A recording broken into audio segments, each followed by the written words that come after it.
ഇന്നലെ വൈകുന്നേരമാണ് അത്ര സന്തോഷമല്ലാത്ത ആ വാർത്ത കേൾക്കുന്നത്.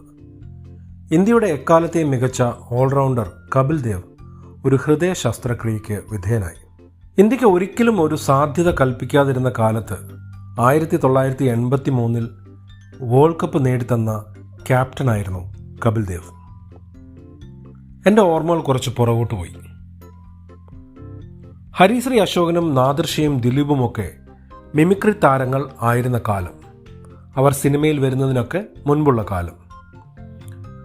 അന്ന് അവർ അവതരിപ്പിച്ച ഒരു സ്കിറ്റിൽ ഇന്ത്യ ആകാശത്തേക്ക് വിട്ട ഒരു റോക്കറ്റിനെ കുറിച്ചും വിട്ടുകഴിഞ്ഞ് കുറച്ചു കഴിഞ്ഞപ്പോൾ കടലിൽ ഉടനെ തന്നെ തിരിച്ചു വീഴുന്നതിനെക്കുറിച്ചും ഒക്കെ തമാശകൾ നിറഞ്ഞൊരു സ്കിറ്റ് ഉണ്ടാക്കി അവതരിപ്പിച്ചിരുന്നു. ഞങ്ങളുടെ നാട്ടിലെ ക്ഷേത്ര ഉത്സവത്തിനോടനുബന്ധിച്ച് നടന്ന ഈ കലാപരിപാടിയിൽ ഈ തമാശയൊക്കെ കേട്ട് ചിരിച്ച നൂറുകണക്കിന് ഒരാളിൽ ഞാനും ഉണ്ടായിരുന്നു. നമ്മൾ ഇന്ത്യക്കാർ എന്തു ചെയ്താലും തോറ്റുപോകുമായിരുന്ന ഒരു കാലമായിരുന്നു അത്.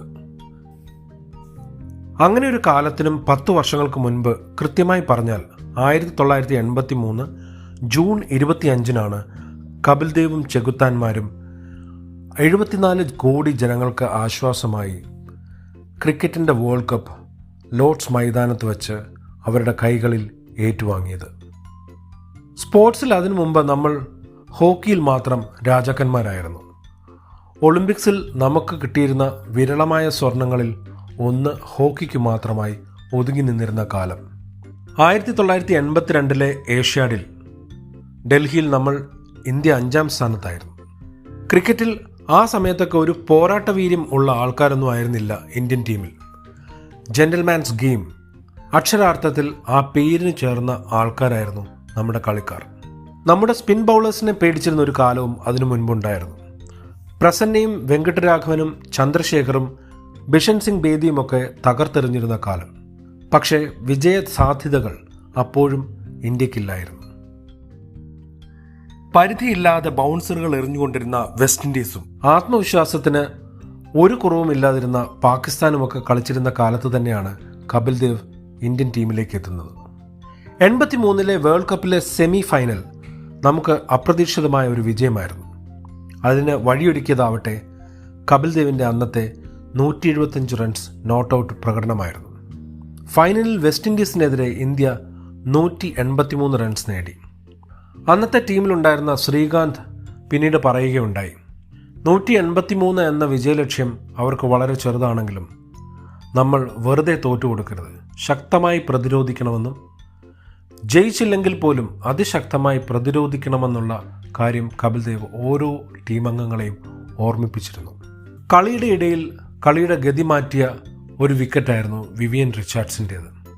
വിവിയൻ റിച്ചാർഡ്സിൻ്റെ ക്യാച്ച് പുറകിലേക്ക് ദീർഘദൂരം ഓടി പന്തിൽ നിന്ന് കണ്ണെടുക്കാതെ എടുത്ത ആ ക്യാച്ച് കളിയുടെ ഗതി ഇന്ത്യക്ക് അനുകൂലമായി മാറ്റി. പിന്നീട് വർഷങ്ങൾക്കിപ്പുറമുള്ള വിജയിക്കുന്ന ഇന്ത്യയുടെ ചെറിയ തുടക്കമായിരുന്നു 1983 ആ cricket world cup. Kapil Dev ഒരു കാലത്ത് ഇന്ത്യയുടെ ബോളിംഗ് ആക്രമണത്തിന്റെ മുനയായിരുന്നു. മുത്തയ്യ മുരളീധരനും മഗ്രത്തിനും ഷെയ്ൻ വോണിനും ഒക്കെ മുൻപ് റെക്കോർഡുകളുടെ തോടനായിരുന്നു.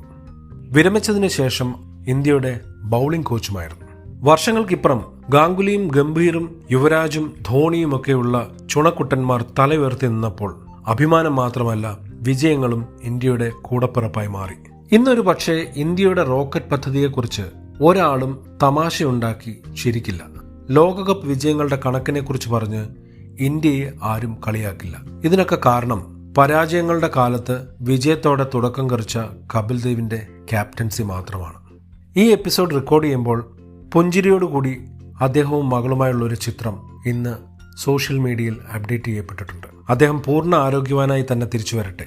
ഇന്ത്യയുടെ അഭിമാനമായി ഇനിയും ഒരുപാട് നാളുകൾ ആരോഗ്യത്തോടെ ജീവിക്കട്ടെ. We love you, Kapil Dev. What is going to happen in the Indian party tonight? Big celebration for you both? Well, this occasion will never come like so easy. Yes, we are going to celebrate. Drinks on the house, you can join us. We have, and we played like winners throughout the game, throughout the series. Everybody fight for their life, and they said, we will do